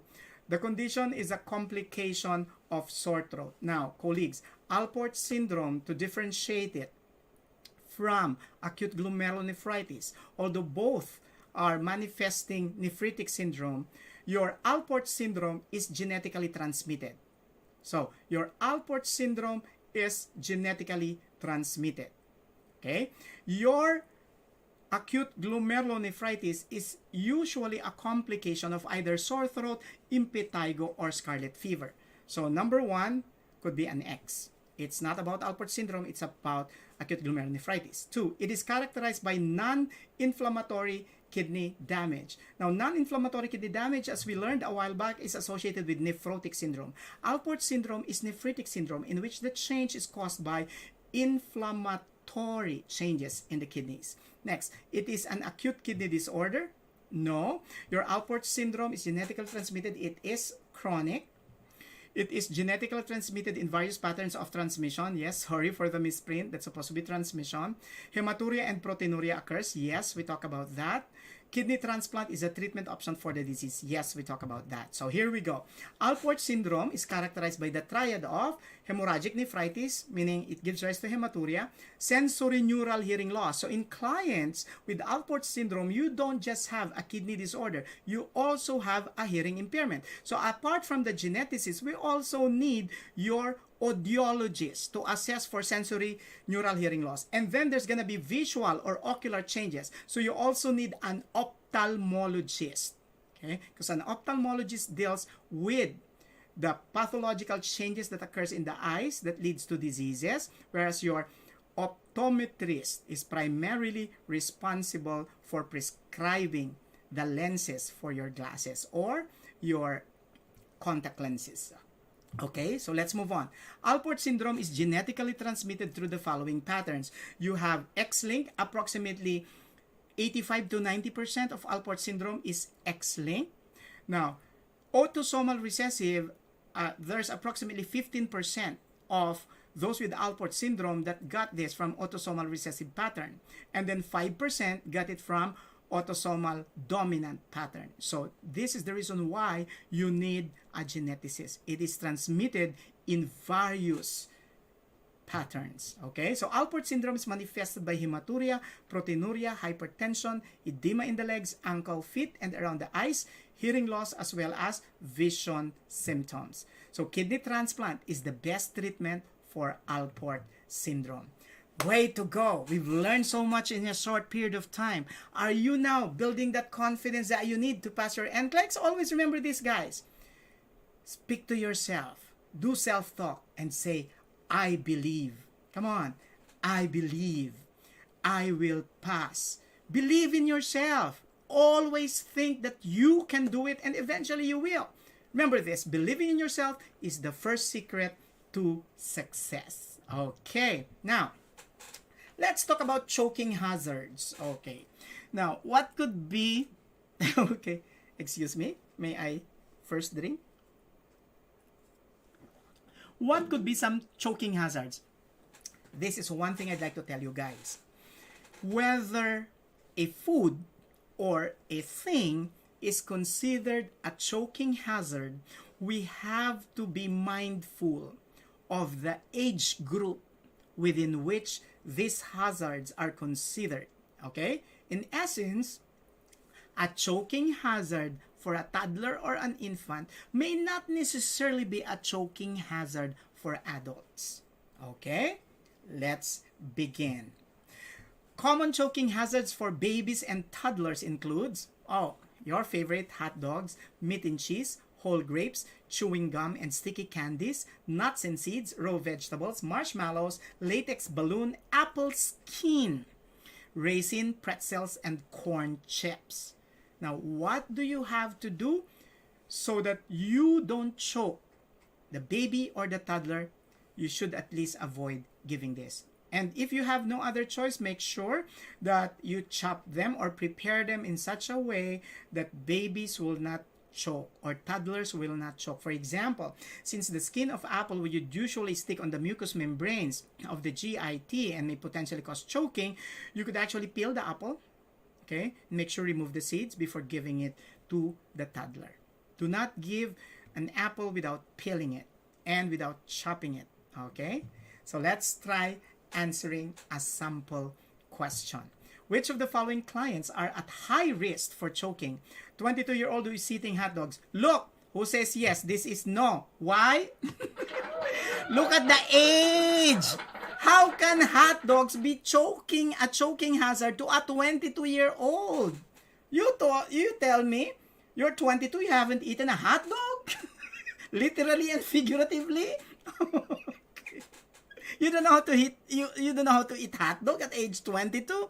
Okay, next. A 2-year-old snacking on grapes. Yes, that could be at high risk. A 1-year-old lunching on fresh uncooked vegetables. Yes, fresh uncooked vegetables are difficult to swallow. Next, number 4, a 2-year-old eating finely chopped apples. No, that's perfectly prepared. You have to skin the apple and chop it finely. Number 5, a 2-year-old drinking milk from a glass. Okay. Now, a 2-year-old, I'm sorry for that, this is supposed to be not at risk. Okay, why? Because a 2-year-old can already hold the glass. They are already adept at drinking. Okay, and the most important thing, you have to know that when you have a 2-year-old, the milk intake should never be more than 1 liter per day. Otherwise, the patient could be prone to develop iron deficiency anemia because milk is a poor source of iron. Next, 2-year-old eating peanut butter with raisins. Look, chunks of peanut butter. Oh, I love chunky peanut butter with all the nuts and the raisins. Now, both peanut butter, the chunks of the peanut butter and raisins could form a bolus that could potentially choke the 2-year-old. So it's never wise to give peanut butter with raisins to a 2-year-old. So yes, the child is at risk for choking hazard. So we have the 2-year-old snacking on grapes, the 1-year-old lunching on fresh uncooked vegetables, and the 2-year-old eating peanut butter with raisins. So if a child chokes, what would be the intervention? To prevent it, prevention is the key. Have the child sit upright while eating, no lying down, no eating in the car or stroller, prepare the foods properly, and do not serve choking hazard. Sorry for the misprint. Now, if indeed the child chokes, for example, you already have a 5-year-old child, you can perform the abdominal thrust maneuver. So you wrap your arms around the child, make a fist with one hand, position that between the xiphoid and the navel, and then make 5 to 6 upward abdominal thrusts, and then check on the child's mouth. Okay, for babies, you can do back blows. Okay, so which of the following foods can be served to a 6-month-old baby? So this time, you're being asked which foods can be served. So hot dogs, no. Raisins, no. Crackers with seeds, no. Cereals, yes. Cereals is also high in iron. But remember, if a child has celiac disease, cereals may not be a good choice. Okay? Later on, I'll tell you why. Okay? Egg yolk is a good source of iron for babies between 4 to 6 months of age who have minimal iron reserves coming from their mom. This usually decreases at 3 months of age. So therefore, it's wise to give egg yolk at 6 months. Now, egg white is not given until a child is 1 year old because egg white contains albumin, which could cause an allergic reaction. So always remember, you always have to give the egg yolk before the egg white. So for children, they have to choose initially. You have to give the egg yolk before the egg white. Okay? So at what age can the baby be given egg yolk? 6 months. At what age can the baby be given egg white? 1 year. So at what age can the child eat the entire egg? So the egg yolk and the egg white, 1 year. But for adults, when would they want to eat the entire egg? Anytime. If they want the egg salted, ask the person to jog first. Okay. Okay, we put an X because your egg white is not served until the child is 12 months of age. So I'm sure you're having fun and at the same time learning. Here comes a difficult concept. So you have glioblastoma multiformes. Okay, this could be your reaction. Oh, wow. Okay, so let's try answering a question and let's figure things out. Which of the following statements about glioblastoma multiformes are true? Select all that apply. It is curable, number 1. 2, treatment may reverse the condition. 3, the tumor can be completely removed from the brain. 4, palliative care may help. 5, surgery is a treatment option. 6, chemotherapy using temozolomide is done after surgery.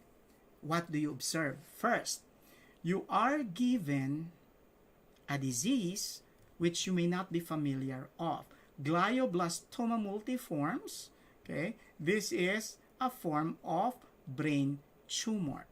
Okay. Now, and then, if you're going to read through the options cover treatment modalities, okay, like surgery, chemotherapy, palliative care, okay?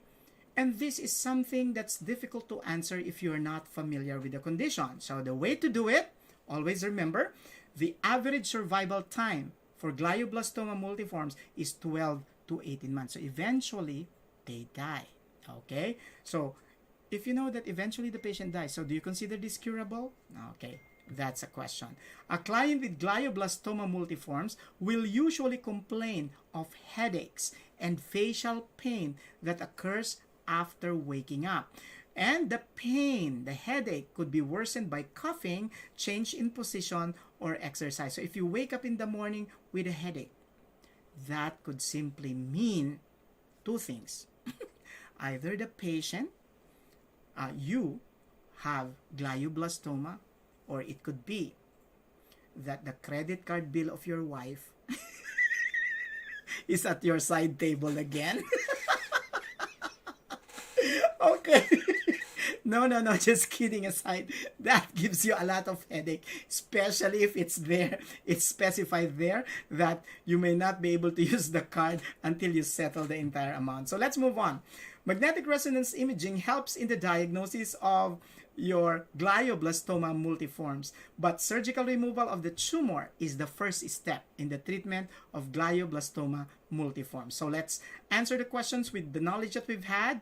So is it curable? No, it's not. Treatment may reverse the condition since it's fatal. So treatment may just prolong the life of the patient, may just minimize the pain and the symptoms, but it would not completely reverse the patient's condition. The tumor can be completely, that's a keyword, removed from the brain. Your glioblastomas, these are usually very aggressive tumors. Even if you remove them at certain points in time again, they could recur and they become more aggressive. So no, you cannot completely remove it. Palliative care may help. Palliative care is focused on minimizing pain for the patient. Okay, surgery is a treatment option. Yes, chemotherapy using temozolomide is done after surgery. Now, yes, temozolomide is a pill that's usually taken by the patient at the same time of the day. Some literatures recommend that it should be taken at night time, but the key is it should be taken at the same time of the day. Okay, so once again, okay, those of you who have not who are not yet oriented as to the new changes on the NCLEX-RN, we have uploaded my video dealing with NCLEX-RN changes, and I spoke about everything that's new on the NCLEX. So please do check out, and you can share it to your friends, to your group chats, to wherever you want to share it, so that we can inform our colleagues of the changes that are forthcoming for the NCLEX-RN. Now let's move on. Let's talk about diet this time. Wow! Those of you who are preparing for the summer, this should be your diet. It's difficult actually to follow low sodium diet. Okay, so when you say low sodium diet, you have to remember that normal sodium diet could contain like 3 grams of sodium or 3,000 milligrams of sodium. So low sodium diet could be less than that. Okay, so it should be less than 3 grams. Okay, so 2 grams could be considered low sodium diet. And remember, you can consume 2 to 3 grams of sodium per day if you are in a low sodium diet. The key is you have to know which foods to avoid. So avoid PMS, prevent more sodium. You just avoid processed food, meat in cans, okay, canned meats, and salted products like salted egg, salted fish, dried fish, okay? While on a low sodium diet, this time you can eat fresh vegetables like broccoli, cauliflower, fresh fish, eggs, whole bread, tea, and coffee. Remember, if you see the word fresh, chances are they don't have preservatives and could be classified low sodium. The best way to deal with it, check the labels of the food you're buying. Okay, so let's try answering a sample question. Which of the following patients on low sodium diet needs further instructions from the nurse? The key phrase here, needs further instruction. What does this mean? It simply means that, listen, you are supposed to look for the patient that's not observing the dietary requirements for a low sodium diet, because it says here needs further instruction. So let's get through it. A teenager who drinks low fat milk. No, usually when a meat is low fat, it's usually also low in sodium. So this teenager is doing the right thing. 2, an adult who loves to add garlic and onions on his food. Garlic and onions are allowed in a low sodium diet, so that's appropriate. 3, a female adult who eats whole grain bread for breakfast. Yes, whole grain bread is low in sodium. Now, the elderly who prepared marinated chicken. You marinated chicken, you have all the seasonings like soy sauce, okay? So those are high in sodium. So we put a check. this elderly patient needs further instruction from the registered nurse. A male adult who is fond of buttered shrimps, butter, not unless specified, it's usually high in sodium. And seafoods like shrimps, high in sodium. Okay? Now, so that you don't forget what are the common sources of high sodium foods, always remember, I usually have a memory aid for that. Anything you see up in a tree is high in potassium. Anything that you see down there or down the soil is rich in sodium. From the sea, shrimps, that could be high in sodium. Or from the soil, okay, you have, like, for example, peanuts from the soil, high in sodium. Okay, from the tree, high in potassium, like orange, high in potassium. And I asked somebody, what about coffee? Is it high in sodium or high in potassium? Somebody blurted out, I used to pick up coffee. Oh, those were the coffee seeds that fell off the tree. So it cannot be that it's, you pick it up from the soil, that's why it's high in sodium. So the coffee seeds still came from the tree, so that's still high in potassium. Coffee is high in potassium, okay? Your potatoes could be containing both sodium and potassium. But your carrots could also be high in sodium. That's the way to do it. Anything you see up in the tree is high in potassium. Something from the soil or down under, high in sodium. Okay, a young adult who is fond of using ketchup. Now, condiments like ketchup as well as seasonings could be high in sodium. So this young adult would need further instruction from the registered nurse. So those are the answers to this question. Way to go. Now, let's talk about haloperidol and clozapine or clozaril. Haloperidol and clozapine are both antipsychotics. However, haloperidol is considered typical antipsychotic and clozapine is considered atypical antipsychotic. What's the difference? Haloperidol decreases just the positive signs of schizophrenia. Clozapine decreases both positive and negative signs of schizophrenia. So in schizophrenia, you have the positive and negative manifestations. Positive manifestations, you have delusions, hallucinations, looseness of association, agitation, word salad, ambivalence, and confused thoughts. So you have the code DH-LAWAK. Okay? Negative manifestations, you have anhedonia, asociality, avolition, apathy, alogia. Anhedonia is lack of interest in pleasurable things. Asociality, social withdrawal. Avolition, lack of motivation. Apathy, absence of emotion. Alogia, poverty of speech. You would note that most of those symptoms that begin with letter A are negative symptoms, except agitation and ambivalence. These are positive manifestations.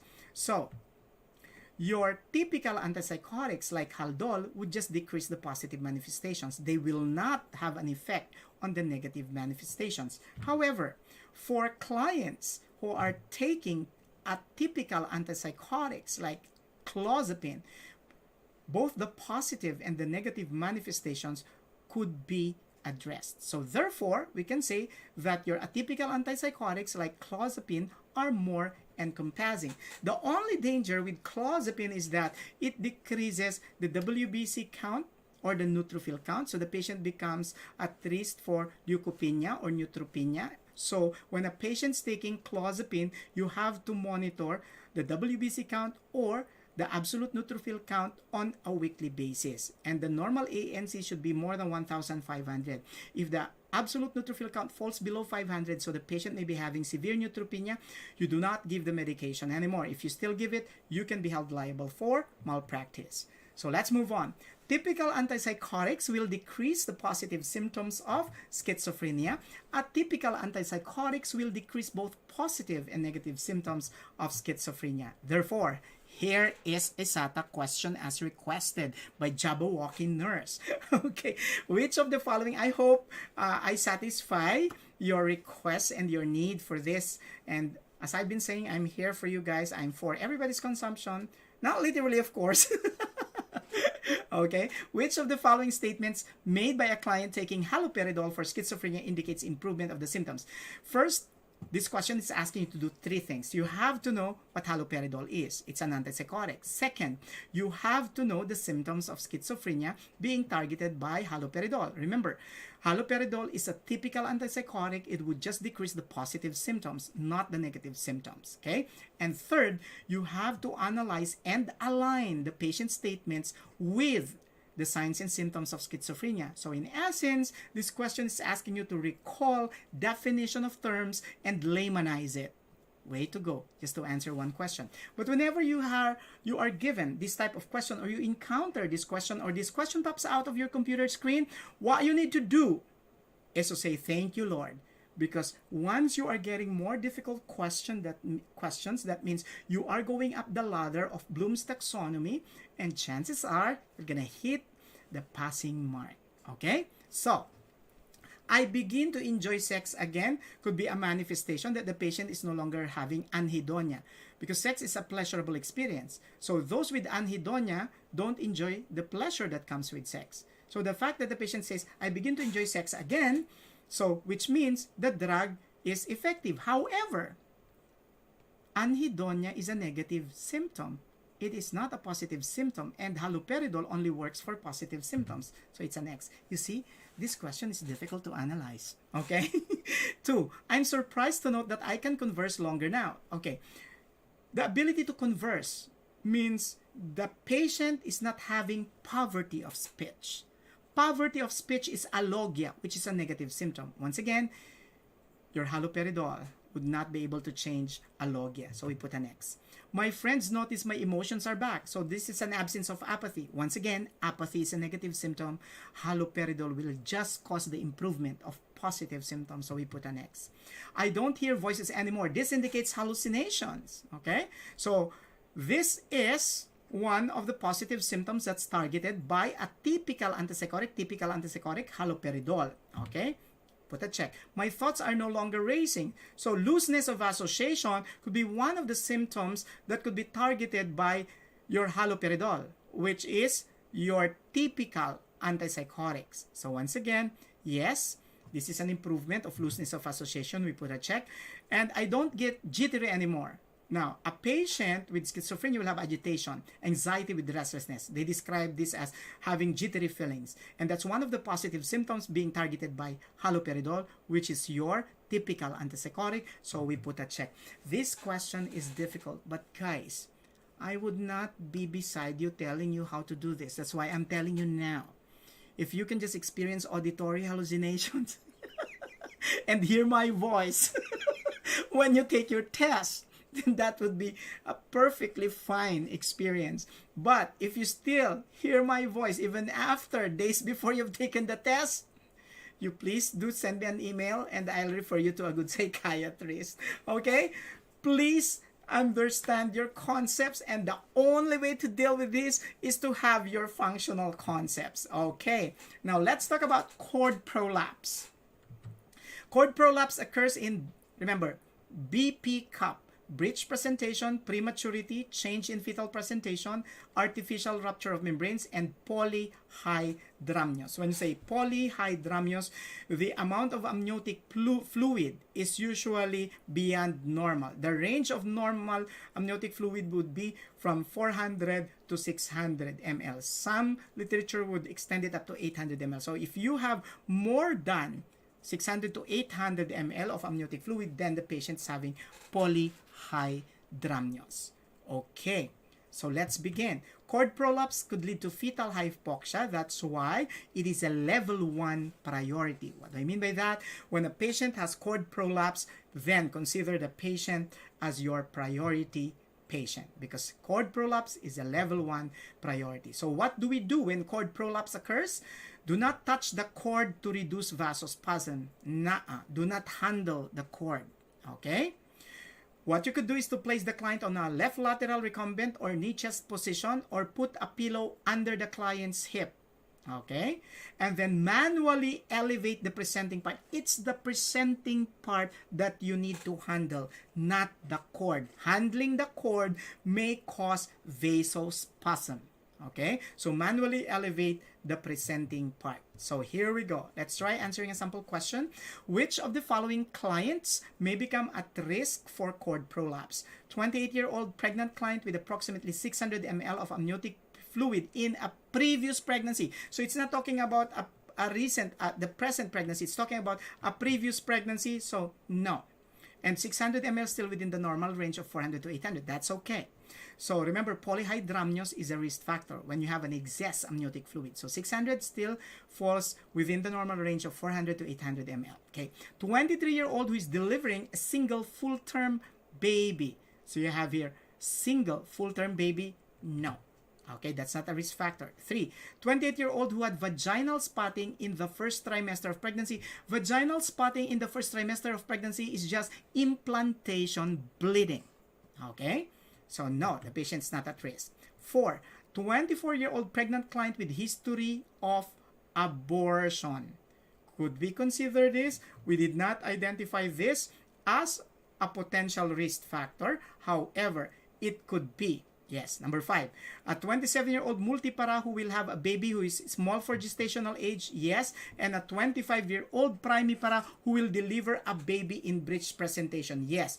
Change in breech presentation. Okay.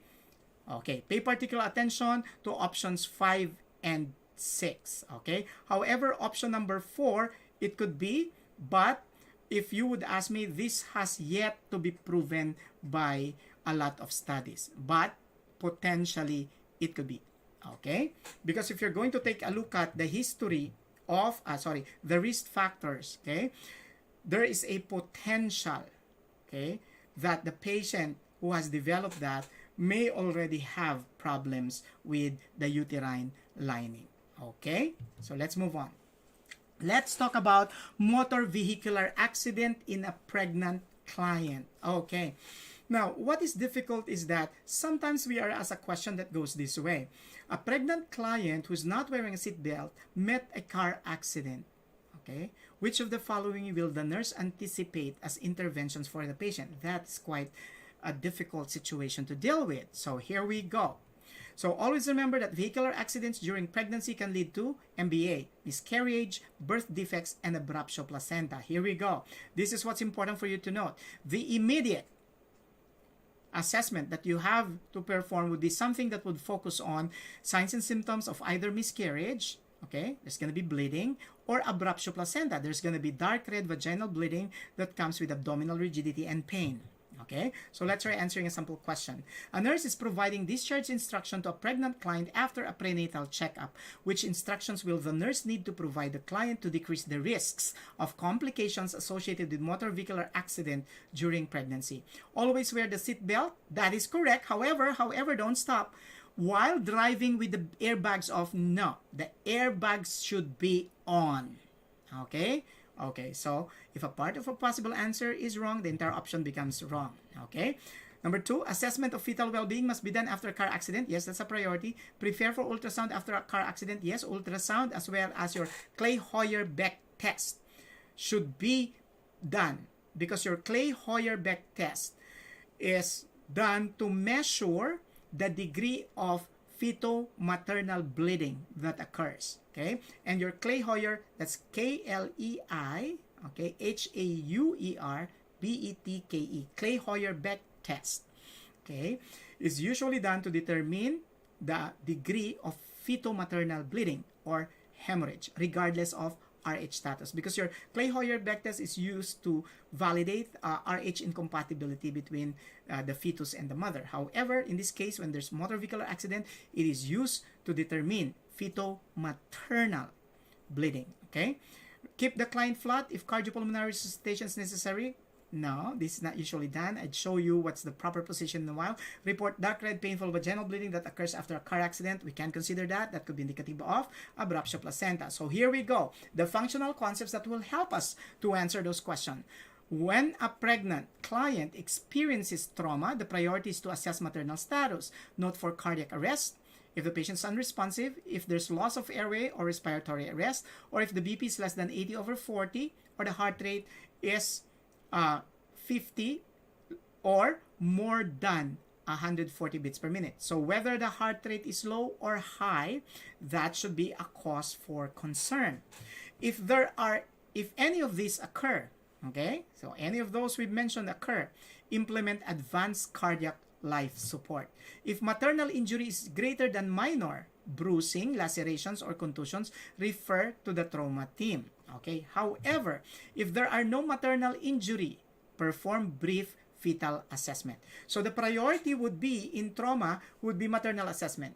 Okay? And then based on the manifestations of the patient, if the patient had any of those we identified, altered vital signs, cardiac arrest, unresponsive, refer to the trauma team.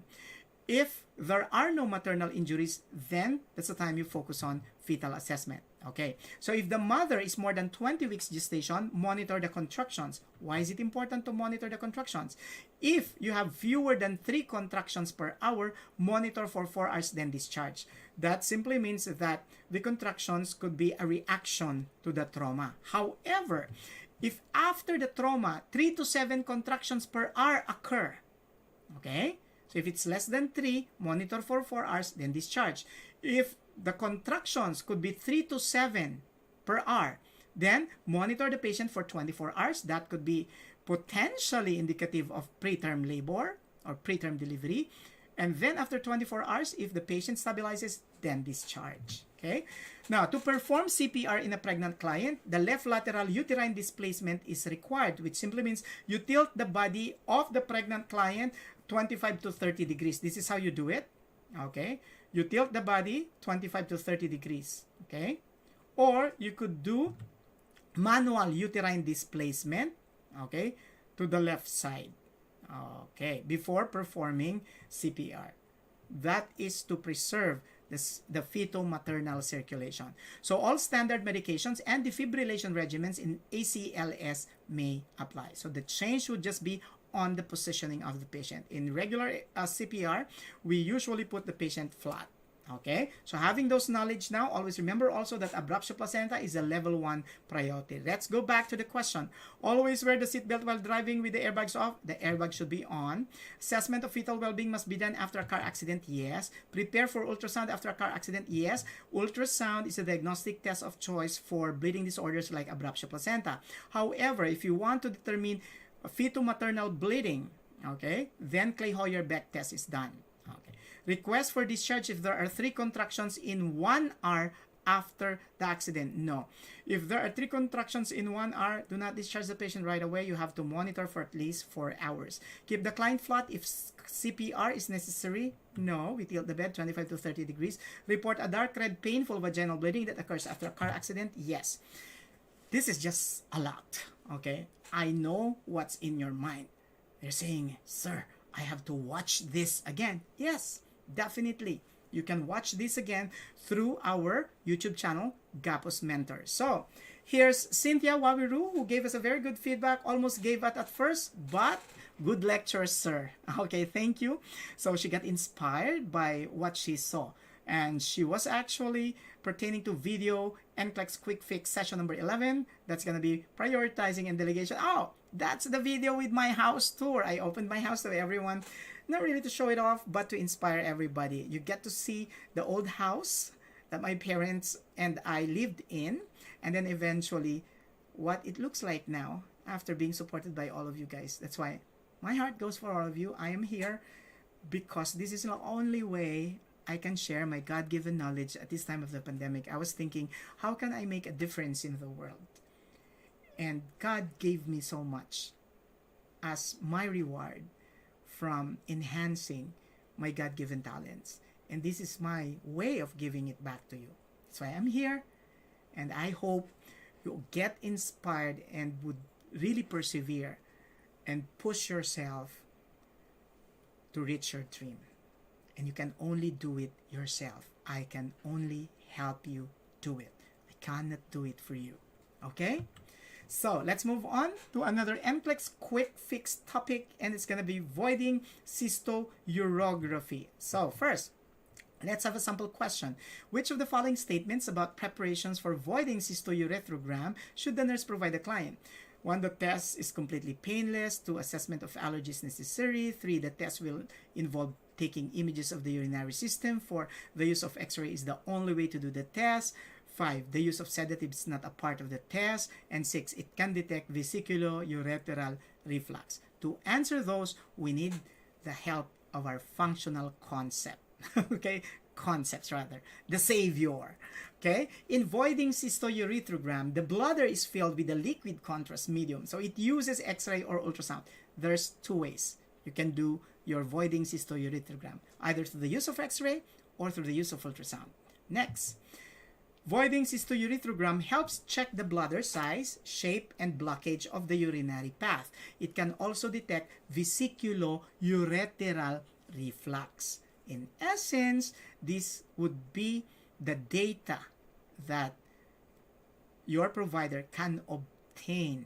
Okay, so it can potentially identify if there is a diversion of the urine or if the urine is backing up, okay, into the ureters and eventually the kidneys. Okay, so preparation for this procedure would include sedation, okay, and you instruct the client to remove clothes and jewelry. Buttons, zippers, and jewelry interferes with the imaging, especially if X-ray is the one that's being used. Okay, so the patient has to be told that they're going to change in a hospital gown.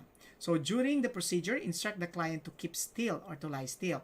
Now, this is the time in which if the child cannot do so, usually they're given sedatives. So after the procedure, the child may experience stinging sensation while peeing, and you have to reassure them that this would go away after several days. So let's answer the questions with what we've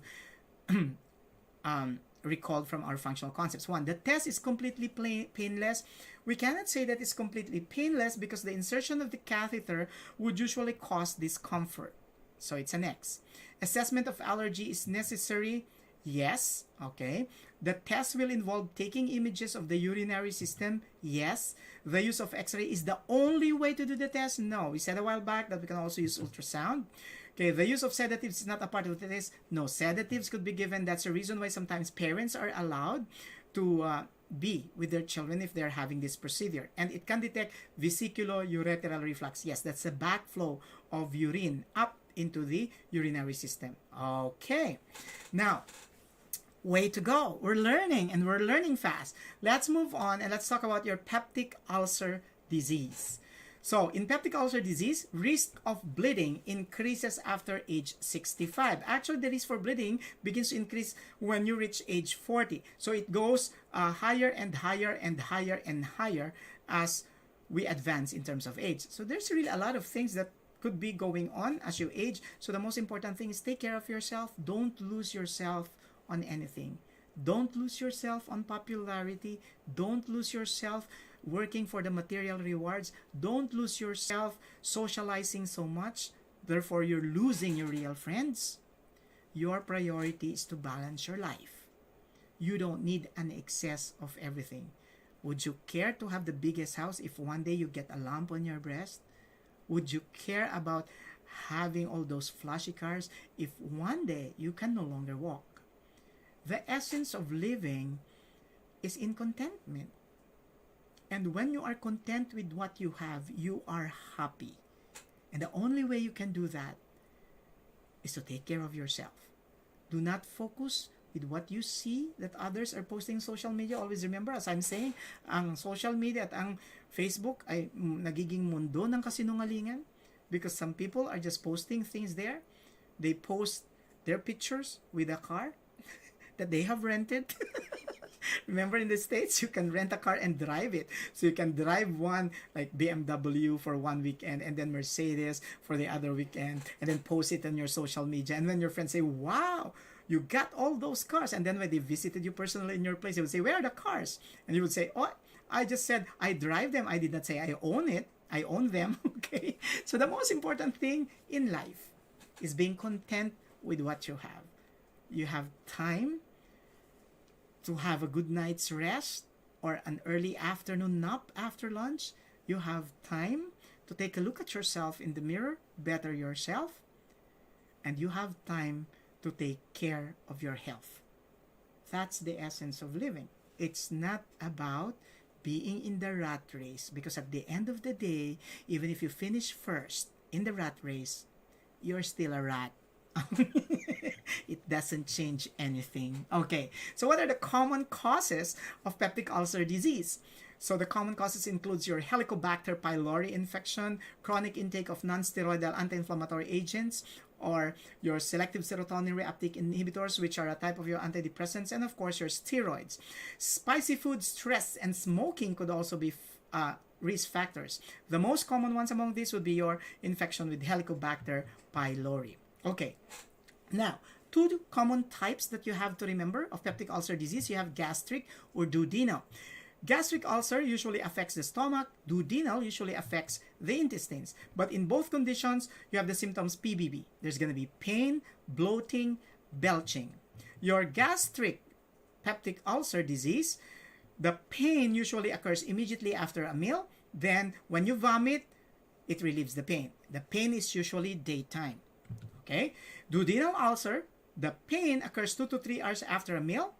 Eating relieves the pain, so this is also known as the pain food relief cycle, and the pain usually occurs at nighttime. Let's create a story so that you don't forget it. Suppose you've eaten your lunch, and immediately after a meal, 30 minutes within eating your lunch, you had pain on your stomach, and eventually you vomited. The vomiting relieved the pain. So what do you have? Gastric ulcer. That's an easy way to do it. Great. You had it at lunchtime, so it's daytime. Now what about if you're eating your dinner, and then after you ate your dinner, of course, that was a good dinner, you fell asleep. 2 to 3 hours after, you got awakened during the night, okay? And then you feel pain. So you went down to the kitchen, had some food, munched on something, and then the eating relieved the pain, okay? And that the pain occurred at nighttime. So that's duodenal ulcer. Okay, that's an easy way to do it. Therefore, it is important to note when the pain occurs when you are assessing a patient with gastric or duodenal ulcer. That's the way you can differentiate the two. So, burning stomach pain is the most common symptom of peptic ulcer disease. Therefore, you have to know how to differentiate how it occurs in a patient with gastric ulcer and how it occurs in a patient with duodenal ulcer. Helicobacter pylori infection can lead to gastric cancer, and take note, endoscopy and barium swallow can help diagnose peptic ulcer disease. With those knowledge we have learned, let's try answering a sample question. A nurse is providing discharge instruction to a client with peptic ulcer disease. Which instruction will the nurse need to provide the client related to the management of the condition? Okay, 1. Surgery is not a treatment option. Actually, when the ulcer becomes severe, surgery is considered a treatment option. So this is actually an X. Come back for endoscopy after 6 to 8 weeks? Yes. Endoscopy is usually done after 6 to 8 weeks to monitor the progress of the treatment. Okay? Next, omeprazole will be part of your treatment. Now, omeprazole is a proton pump inhibitor. What does it do? It actually decreases the secretion of acids in the GIT, thereby decreasing the signs and symptoms of peptic ulcer disease. Your omeprazole could also be used in the treatment of heartburn. So you put a check. Risk for bleeding decreases with age. What did you say? Risk for bleeding increases with age. Okay, so that's an X. Then you can take aspirin if there is a need to. No, aspirin can increase the risk for bleeding when you have peptic ulcer. Then no special diet is indicated for duodenal ulcer. This is true. There's no special diet that you need to follow. What is important is you have to play it by the ear. So you have to realize which foods could potentially trigger the symptoms. However, if you've had surgery, a potential temporary or permanent complication would be your dumping syndrome. And dumping syndrome is the rapid emptying of the stomach when the gastrocolic reflex is stimulated. And what usually stimulates the gastrocolic reflex? You have concentrated carbohydrates. So if you are fond of eating desserts after meals, that could trigger your dumping syndrome. And a patient with dumping syndrome could have the 3 Ds: diaphoresis, okay, dizziness, and diarrhea. Once again, diaphoresis, dizziness, and diarrhea. To prevent dumping syndrome, you have to give high-fat diet because the fat would delay the emptying of the stomach. And then instruct the client to avoid concentrated sugars with meals and avoid drinking fluids with meals. They have to take the fluids after meals because drinking fluid with meals would cause them to bloat and would therefore trigger dumping syndrome. Once again, take note, dumping syndrome could be a temporary or a permanent. It has the potential to become a permanent complication of peptic ulcer disease. Okay, now let's move on. Let's talk about arteria. Okay, the way to go. We've been discussing so much, okay? And I know you are learning so much too. Now, most important thing that you have to remember, okay, this arteria. Okay, here's a question. In a client with weakened muscles of facial articulation that lead to impaired speech, which cranial nerves are affected? What is difficult with this question is that you don't have the term dysarthria in the stem of the question. What you have is the definition of dysarthria. You have weakened muscles of facial articulation. But the fact that you have impaired speech, that should lead you to think about dysarthria. So which cranial nerves are affected? This is what is difficult. Now remember, in dysarthria, the cranial nerves that are affected would be 5, 7, 12, okay, 9, and 10. Okay, so 5, 7, 12, 9, and 10. Okay, so cranial nerve 3, that's oculomotor? No. Cranial nerve 5, that's trigeminal. Yes, we said 5, 7. So 7, that's facial. Yes. Those of you who are not so familiar about how to assess cranial nerves, that's one of our most watched videos. Actually, I have a complete cranial nerve assessment video on our YouTube channel. It's very easy to understand, and I integrated NCLEX questions as you listen to that video. So please, if you have yet to subscribe, hit that bell button and subscribe button so that you'll get notified when we upload videos. We usually do so 2 to 3 times a week. Okay, what about cranial nerve 8? That's your vestibulocochlear nerve or acoustic nerve that could be affected in patients with who are taking aminoglycosides or aspirin, because those drugs could cause tinnitus. So no. 1 is your olfactory nerve, so that's not affected in a patient with dysarthria. X. 9. That's your glossopharyngeal nerves. Yes, it is affected. 10, that's your vagus nerve. It is affected. And 12, that's your hypoglossal nerve. So, which cranial nerves are affected? 5, 7, 9, 10, and 12. Okay, so 5, 7, then 9, 10, and then just add 12. Excellent. So remember, dysarthria is common in people with amyotrophic lateral sclerosis, multiple sclerosis, Parkinson's disease, stroke, traumatic brain injury, dementia, cerebral palsy, and myasthenia gravis. Now remember, if you are given a SATA question, this is a very important functional concept. If you have, for example, which of the following clients will have dysarthria, then you can answer ALS, MS, Parkinson's, stroke, dementia, cerebral palsy, MG, traumatic brain injury.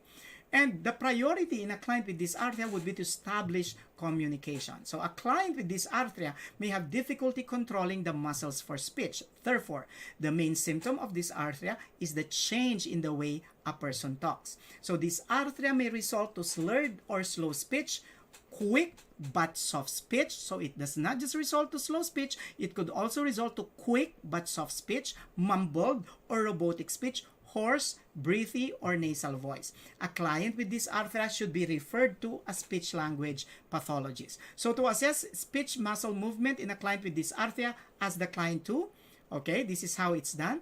Bite the lower lip, blow out a candle, or count 1, 2, 3, repeat words and sentences, or even sing or stick out the tongue. But you have to ask them to do this one at a time. Because can you stick out your tongue while singing? Try if you can do that. Mountain doesn't sound good. At the same time, you bite your lower lip. How can that be? You sing, you stick out the tongue, and bite the lower lip? No. Okay, so let's move on. MRI, CT scan, or EMG or electromyogram may help diagnose clients with dysarthria. In dysarthria, slurred speech, the client may have difficulty controlling the muscles used for speech, thus leading to communication difficulties. Therefore, the priority for a client with dysarthria would be establishing communication. Okay? So when you have impaired communication, okay, think about either dysarthria or dysphagia or aphasia. The differences. Dysarthria refers to difficulty in controlling muscles used for speech. In other words, it is a problem on articulation or pronunciation. So the main problem is that you can't control the muscles. In dysphagia or aphasia, the problem is impaired ability to understand or use spoken words. Meaning you cannot read, you cannot write, you cannot use gestures, okay? You cannot say the right words, okay? That's dysphagia. So dysphagia is a disorder of language, meaning your choice of words, the semantics or your syntax, you're not saying the right thing. That is dysphagia or aphasia. Now, this artery could be found, once again, in CVA, multiple sclerosis, Parkinson's disease, upper or lower motor neuron lesions, and lesions in the basal ganglia and cerebellum, like in Parkinson's disease. Dysphagia occurs in CVA, tumor, head injury, and dementia. Take note. So both occurs in a client with CVA. Okay.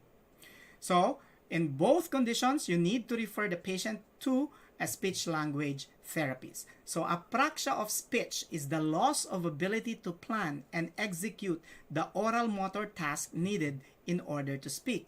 Dysphagia is most common with advancing age, and dysphagia and dysarthria may coexist. How sad if you have both. Okay? So, at this point in time, I'd like to congratulate our online NCLEX review passer, Arlene Faith F. Bersano of San Pedro College in Davao, USRN for the Northern Mariana Islands Board of Nursing. She passed last February 21, 2021. Thank you for the trust, Arlene. May your tribe increase. Okay, so at this point in time, okay, I am going to ask for the Lucky Charm giveaway. Okay, this is our Lucky Charm giveaway time. So I'm giving away my book, NCLEX 311, where a lot of people are benefiting from. And of course, a copy of the nursing reminder sheets that I have here. Okay, so the question is actually very easy. If you are listening, okay, carefully, then it's going to be easy. Here it is. Ready? Alport syndrome causes, is it nephritic syndrome or nephrotic syndrome? Those are just the options. Email me the answer, and the first 5 who will get the correct answers will actually receive a learning tool pack from me. Okay, all expense paid right to your doorstep. Okay, so email it to mentor.raygapuz@gmail.com. mentor.raygapuz@gmail.com.